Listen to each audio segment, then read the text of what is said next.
लेकिन एक सभा के अंदर 2 दिन से वायरल हो रहा है, नरेंद्र जी बुडानिया साहब कह रहे हैं हमने भी परिसीमन किया था, एक भी आपत्ति नहीं आई, और आज राजेंद्र राठौड़ साहब के दिशा निर्देशों में जो परिसीमन हुआ है, आपत्तियों के ढेर लगे हुए हैं, कलेक्टर साहब को टाइम नहीं मिल रहा। हमने इस दुलेरी को अलग से कर दिया है, तो ये कौन सी उनकी दूरी थी कम से कम 9 किलोमीटर बनहेड़ से, तो वो उनका जो परिसीमन था वो तो जायज़ था। और जो हम जो परिसीमन कर रहे हैं, जो सटा हुआ गांव है, बिल्कुल 1-2 किलोमीटर पे जो गांव है उसको उस पंचायत में मिला रहे हैं, ये उनको दर्द हो रहा है कि भालेरी को अलग करने का बड़ा मकसद क्या है। आवाज ये निकल कर आ रही है विपक्ष से कि भाई भालेरी को विधानसभा क्षेत्र बनाने की बड़ी कोशिश है, और साथ में वहां से राजेंद्र राठौड़ अपने सुपुत्र पराक्रम सिंह राठौड़ को प्रधान बनाने की कवायद है वो शुरू कर चुके हैं। नमस्कार दोस्तों, मैं हूं किशोर कुमार शर्मा और आप देख रहे हैं मीडिया 4x4। दोस्तों, तारानगर बीजेपी के कद्दावर नेता जिन्होंने तारानगर में बीजेपी को चमकाने में कोई कोर कसर नहीं छोड़ी, आज उनसे हम मुलाकात कर रहे हैं। राकेश जी जांगीड़ साहब आज हमारे साथ मौजूद हैं और चर्चा करेंगे राजेंद्र राठौड़ साहब के जन्मदिन पर।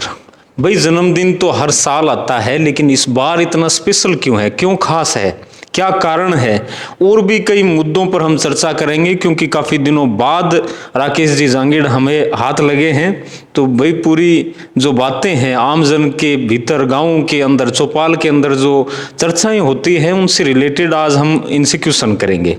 नए हैं तो हमारे चैनल को आप जरूर सब्सक्राइब कर लीजिएगा और शेयर जरूर करिएगा इस वीडियो को। राकेश जी, मीडिया 4x4 पर आपका दिल की गहराइयों से स्वागत है। धन्यवाद किशोर जी, आपका भी बहुत बहुत शुभकामनाएं। आपके मीडिया 4x4 चैनल को धन्यवाद देता हूं। जी जी। राकेश जी, पहला ही क्वेश्चन आपसे राजेंद्र राठौड़ साहब के प्रति मैं कर रहा हूं, क्योंकि हर साल राजेंद्र राठौड़ साहब का जन्मदिन आता है, लेकिन इस बार इतना स्पेशल क्यों है, क्या खास है? जो भाई मुख्यमंत्री साहब भी पधार रहे हैं, आप भी मतलब लगभग 2 महीने से मेहनत कर रहे हैं, क्या खास है? नहीं, राठौड़ साहब का जन्मदिन हर वर्ष ही हम खास तौर पर मनाते हैं। जी जी।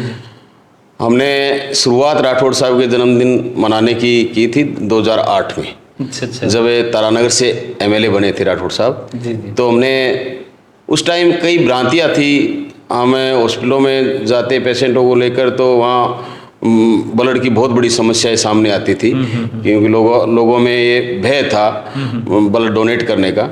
तो हमने सोचा कि राठौड़ साहब के जन्मदिन पर क्यों न हम ब्लड डोनेशन का कैंप लगाएं, ताकि ये जो लोगों में भ्रांतियां हैं ब्लड डोनेट करने की, ये धीरे धीरे दूर हो। जी जी। हमने शुरुआत की तो एक दिन आपने देखा होगा कि धीरे धीरे वो भ्रांतियां दूर होती गई, और एक रिकॉर्ड जो 71,000 यूनिट राठौड़ साहब के जन्मदिन के ऊपर ब्लड डोनेशन मतलब बहुत बड़ा रिकॉर्ड था, वो बहुत बड़ा रिकॉर्ड बना था। जी जी। तो वो सारी भ्रांतियां दूर भी हो गई, और हमें हर वर्ष जन्मदिन मनाते हैं। जी जी। इस वर्ष हमने जो हमारी टीम है, हमने सबने बैठ के निर्णय लिया कि इस वर्ष भी हम राठौड़ साहब का जो जन्मदिन है वो ऐसा मनाएं कि चूरू के अंदर एक भव्य अभिनंदन हो राठौड़ साहब का। जी। और क्यों ना हो, जो व्यक्ति 24 घंटे 36 कौम के लिए लगा रहता है, हर वक्त तैयार रहता है, उसका अभिनंदन होना भी चाहिए। बिल्कुल। और भाग्य से इस वर्ष राठौड़ साहब का भाग्य नहीं था, इस चूरू जिले का दुर्भाग्य था, हम सब का भाग्य नहीं था कि राठौड़ साहब चुनाव हार गए। और हारने के बाद भी आपने देखा होगा कि शानदार मेहनत हर व्यक्ति के लिए वो कर रहे हैं। तारानगर विधानसभा क्षेत्र की बात करूं तो इतना शानदार भूतों ने भविष्य, इतना शानदार बजट, जो हमने मांगा तो वो 100% तारानगर तहसील को दिया है उन्होंने। राकेश जी, मतलब अब जो कार्यक्रम चूरू के अंदर पुलिस लाइन में हो रहा है, उसमें मुख्य अतिथि के रूप में और कौन आ रहा है? मुख्य अतिथि के रूप में जो प्रदेश के मुख्यमंत्री आ रहे हैं, उससे बड़ा सौभाग्य क्या हो सकता है। हमारे युवा ऊर्जामान यशस्वी मुख्यमंत्री परम सम्माननीय भजनलाल जी शर्मा साहब पधार रहे हैं। तो मुख्यमंत्री पधार रहे हैं, भारतीय जनता पार्टी के प्रदेश के अध्यक्ष श्रीमान मदन जी राठौड़ साहब पधार रहे हैं, केंद्रीय मंत्री माननीय अर्जुन राम जी मेघवाल साहब पधार रहे हैं और कैबिनेट के बहुत से मिनिस्टर भी इस समारोह में पधार रहे हैं। राकेश जी, मतलब एक रिकॉर्ड आप भी बना रहे हैं कल के लिए कि तारानगर तहसील अकेले के लिए आप इतनी बसें और इतने वाहन हैं, जो छोटे वाहन हैं, इतने इकट्ठे कर रहे हैं कि जिनका भी अलग रिकॉर्ड है। पूरी डिटेल में बताइए, लोगों तक जानकारी पहुंचे। हाँ, ये बिल्कुल किशोर जी, पहली बार हमने बहुत बड़ी बड़ी रैलियां की है और काफ़ी वर्षों से, मैं तो बचपन से ये मानो जब से समझदार हुआ तो राजनीति कर रहा हूँ, लेकिन ये जो रिकॉर्ड है, जो इस समारोह का, अभिनंदन समारोह का, ये अलग रिकॉर्ड है। हमें बड़ी बड़ी रैलियों में वो लाखों कोशिश करने के बाद भी हम 90 बसों से ऊपर नहीं निकलती। तारानगर विधानसभा से 90 मतलब 90 बसें हाईएस्ट हुई थी और इस बार 120 बसें वो भी सुना है कम पड़ रही है, और वो भी कम पड़ रही है। अभी लोग मारामारी कर रहे हैं बसों के लिए कि हमें बसें चाहिए, हमें बसें चाहिए। तो ये एक अपने आप में रिकॉर्ड है। तारानगर शहर से हमने अनुमान लगाया, पहले हमने कहा कि भी एक वार्ड से, जो 35 वार्ड है, एक वार्ड से हमको 3 छोटे वाहन कर लेंगे क्योंकि बसें उपलब्ध नहीं है। तो यहाँ सारे वाहन मिलने बंद हो गई। एक वार्ड में 5 करीब हमने 105 की सोची थी, लेकिन ये यहाँ संख्या चली गई 150 से ऊपर शहर के अंदर। और छोटे वाहन जो अदर जो गांव है वहाँ से जाएंगे तो ये बहुत बड़ा मतलब विशाल समारोह और अभिनंदन समारोह होने जा रहा है। भाई अपने आप में भी एक रिकॉर्ड बन रहा है और लोगों में बहुत उत्साह है। इतना उत्साह है क्योंकि कुछ तो जो परिसीमन हुआ है, ऐसा शानदार परिसीमन, जिसने जो मांगा, जिस पंचायत ने जैसे मांगा वैसे हमने दिया है उनको। राठौड़ साहब ने कि जैसे ये कहे, आम राय कहे और जैसे बोले, तो अधिकारियों को एक ही निर्देश था राठौड़ साहब का कि जो पंचायतें बनाएं बिना भेदभाव से पंचायतें बनाएं और बिना भेदभाव से वार्डों का परिसीमन करें।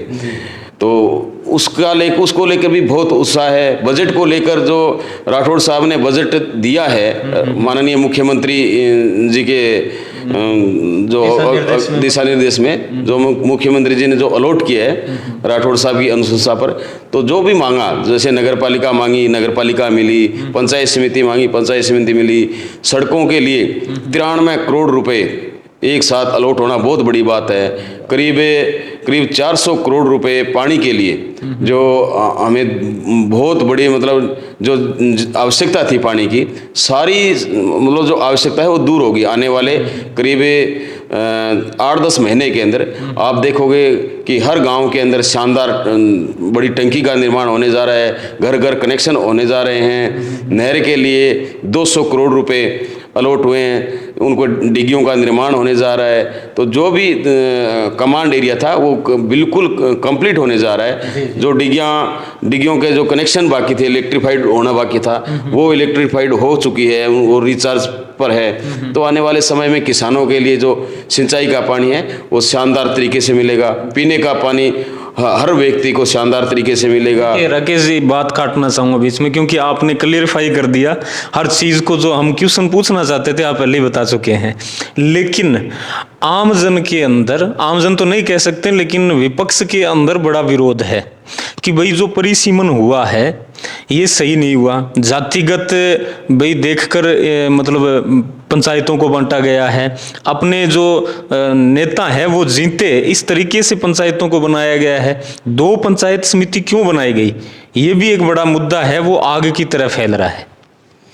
देखिए, ये समय की मांग होती है और जो विपक्ष है उनके तो पेट में दर्द होना स्वाभाविक है, क्योंकि उनको जो परिसीमन हुआ है, इतना शानदार परिसीमन है। इस परिसीमन से लोगों में एक उत्साह है, कार्यकर्ताओं में उत्साह है। और निराशा किसको है? कांग्रेस को है कि ये परिसीमन हो गया तो हमारा सुपड़ा साफ हो जाएगा। हमने कोई जाति नहीं देखी, कोई धर्म नहीं देखा, कोई मजहब नहीं देखा। हमने वही सोचा है कि इस क्षेत्र को ये आवश्यकता है, इस ग्राम को पंचायत की आवश्यकता है, हमने पंचायत दी है। तो लोगों ने जो मांगा वो हमने दिया है और जो अधिकारियों ने दिया है वो बिल्कुल ईमानदारी से। अभी ये जो आरोप लगा रहे हैं, ये खुद के गरीबा में अगर झांकें तो आपको पता है इन्होंने परिसीमन किया था, वो संवैधानिक परिसीमन नहीं था। हमने कहा था ये परिसीमन असंवैधानिक है, इन्होंने किया। तो आप देखो, मैं सिटी की बात करूं तो सिटी के अंदर जिस वार्ड से हमारे चेयरमैन साहिबा है उस वार्ड में मात्र 264 वोट है, 264 वोट। और जो एवरेज थी हमारी पॉपुलेशन है 2011 की 32,640 पॉपुलेशन है। इस 32,640 को आप डिवाइड करोगे 35 में तो एवरेज 932 पर वार्ड पॉपुलेशन आएगी और उसमें 264 वोट है। आप ये देख लो, तो सीधी राजनीति है। आप उन्होंने किया था ये, तो मतलब जो घोर अन्याय किया था उन्होंने किया था। आप देखो कि माइनॉरिटी के वार्ड 264 के बनाए थे और जो हिंदुओं के वार्ड है, आप बैठे हो जिस वार्ड के अंदर बैठे हो, आप वोट लिस्ट उठा के देखो 1800 का वार्ड है, 1800 का 1 नंबर, 1800 का 2 नंबर, 1800 का 3 नंबर, ऐसे ना जाने कितने बीजेपी के वार्डों को उन्होंने इकट्ठा किया और जो कांग्रेस के वार्ड थे उनको टुकड़े टुकड़े कर दिए।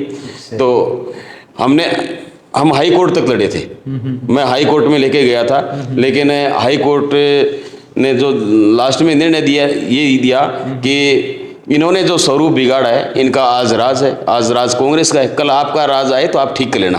तो हमने तो इनका जो बिगाड़ा हुआ स्वरूप था वो हमने ठीक किया है हाई कोर्ट के निर्देश पे। देखिए आपने जो बात कही है, जो आपने मतलब कहा है कि हमने भी विरोध किया था, लेकिन एक सभा के अंदर 2 दिन से वायरल हो रहा है, नरेंद्र जी बुडानिया साहब कह रहे हैं हमने भी परिसीमन किया था, एक भी आपत्ति नहीं आई, और आज राजेंद्र राठौड़ साहब के दिशा निर्देशों में जो परिसीमन हुआ है दावतियों के ढेर लगे हुए हैं, कलेक्टर साहब को टाइम नहीं मिल रहा, तो ये बात मतलब पच नहीं रही है।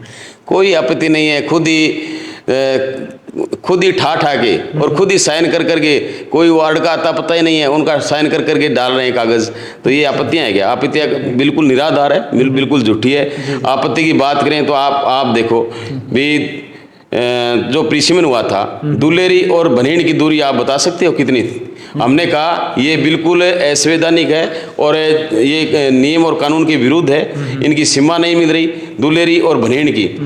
बहुत विरोध हुआ था, लेकिन इन्होंने जो राजनीतिक रोटियां सेकने के लिए दुलेरी को बनेड़ में मिलाया था और हमने इस दुलेरी को अलग से कर दिया है। तो ये कौन सी उनकी दूरी थी कम से कम 9 किलोमीटर बनेड़ से, तो वो उनका जो परिसीमन था वो तो जायज़ था। और जो हम जो परिसीमन कर रहे हैं, जो सटा हुआ गांव है बिल्कुल 1-2 किलोमीटर पे जो गांव है उसको इस पंचायत में मिला रहे हैं, ये उनको दर्द हो रहा है। मतलब राकेश जी एक बात और पूछना चाहूँगा कि भालेरी को अलग करने का बड़ा मकसद क्या है? आवाज़ ये निकल कर आ रही है विपक्ष से कि भाई भालेरी को विधानसभा क्षेत्र बनाने की बड़ी कोशिश है और साथ में वहां से राजेंद्र राठौड़ अपने सुपुत्र पराक्रम सिंह राठौड़ को प्रधान बनाने की कवायद है वो शुरू कर चुके हैं। और रही बात तारानगर की, तो तारानगर विधानसभा वैसे भी छोटा ही था और भालेरी को अलग करने से फिर छोटा हो जाएगा। सूर्य जी ये तो आगे की बात है, ये लोगों के अलग अलग कयास है। बाकी भालेरी है तो वो जो सीमा है वो एक तरफ सरदार सर की सीमा है, एक तरफ तारानगर की सीमा है, एक तरफ चूरू की सीमा है। बीच का जो पॉइंट है वो भालेरी है, बीच का पॉइंट है। इसको मद्देनजर रखते हुए हमने पंचायत समिति बनाने का जो निर्णय किया वो किया है। और जो सावा थी उसको हमने नगर पालिका बना दिया है। और उसको आवश्यकता थी नगर पालिका की, क्योंकि इतना बड़ा कस्बा है, 15,000 उसकी पॉपुलेशन है 2011 के हिसाब से।